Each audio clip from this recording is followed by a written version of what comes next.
Hello and welcome to my home practice tutorial number 6. So what I'm going to do in this one is just going to be a short one.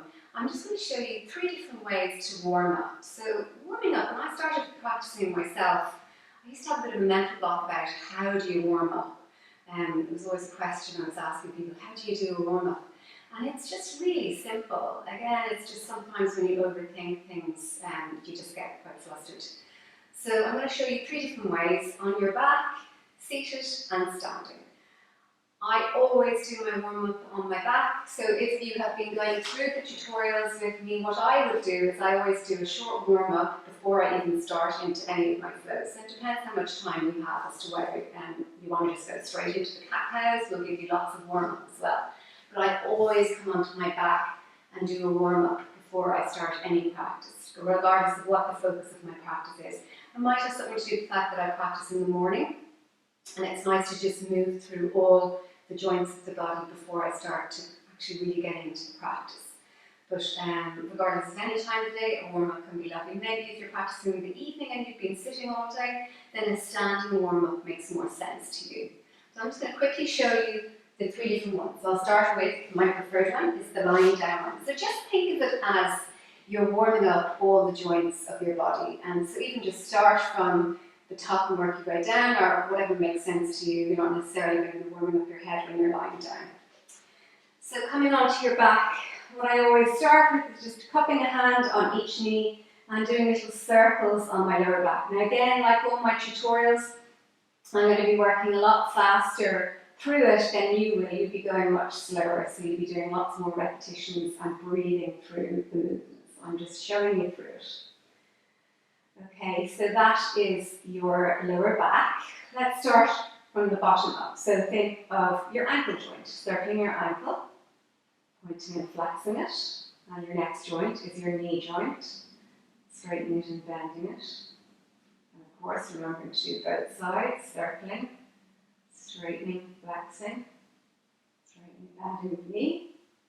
Bring the right leg down, cup hand on right knee, and then coming up into the next joint is your hip joint. So circling around the hip, going both directions. I spend a lot of time doing this because I get quite stiff in my hip joint there, and this can feel really lovely. And then putting out the right leg, and then stirring the hip joint. So think of it like you're stirring the bone in the socket there, the nice circular bowl of the socket, and going both directions. And then bringing the feet down, and then maybe just coming into some, it's like a cat-cow reclined on your back. So just tipping the pelvis forward and back. So we're warming up through the spine there. And then dropping the knees one direction. Again, working through the spine, but we're twisting it now, whereas we were flexing and extending it the last time. So now we're twisting it. And then we can even come up into our wrists, our elbows, and then taking even the neck in. Okay, so that's reclined warm-up. So the next version of your warm-up would be a seated warm-up.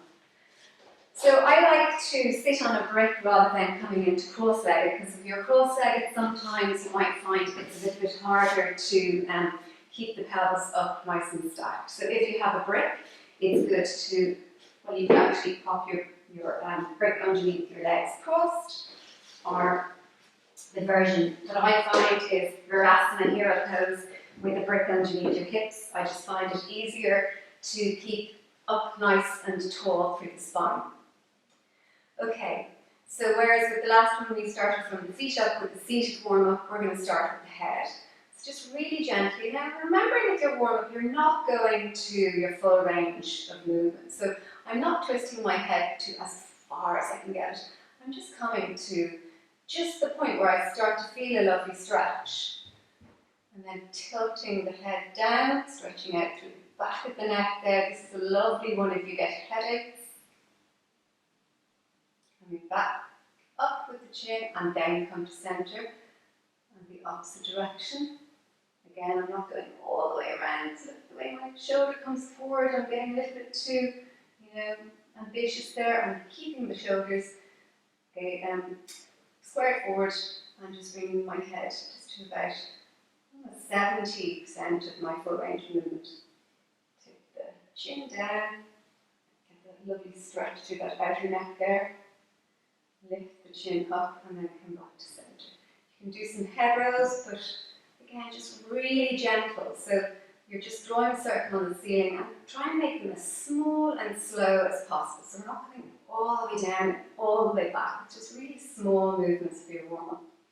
Move into the shoulders next, circling the shoulders back, circling them forward, and come into the wrists, the elbows, moving much slower than this.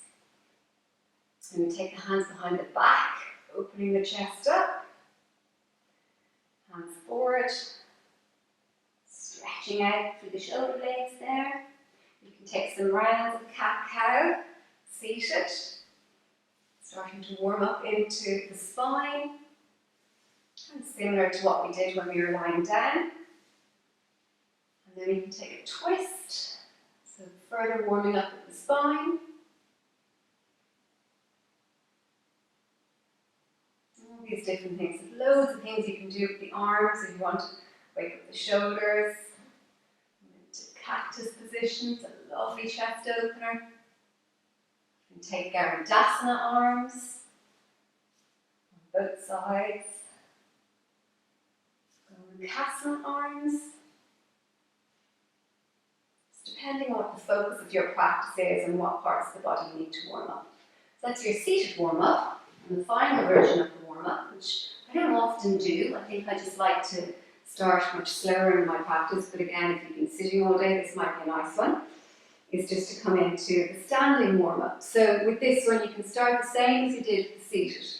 So you start with the neck, you can do the shoulders, the wrists, the elbows, the chest, like we did seated. You can take some cat-cows, come into cactus position, take your twist. You take your side bends, which actually you can do seated as well. This is one of my favourite ways to warm up, is to take a seated side bend.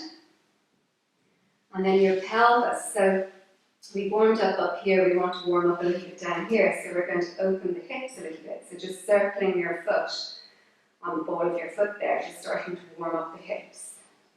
In both directions. You're warming up your ankle here as well. And then doing the other side. And you can bring the knee up, straighten and bend the knee. Straighten and bend the knee. Circling the foot, both directions. Circling the foot. That's kind of all the joints. Again, I'm just scanning through the whole body and making sure there's been a little bit of movement in all the joints. So there's fluidity moving through you before you start your practice. So I hope that's helpful, and ways to get into your home practice through warming up first. And sometimes it can be nice actually to do exactly the same warm-up as your cool down as well. So sometimes I'll come onto my back and do exactly what I did at the start of my practice, at the very end of my practice, and it kind of loops your practice around and makes it feel nice and complete. So thank you for watching, and I hope to see you again the next time.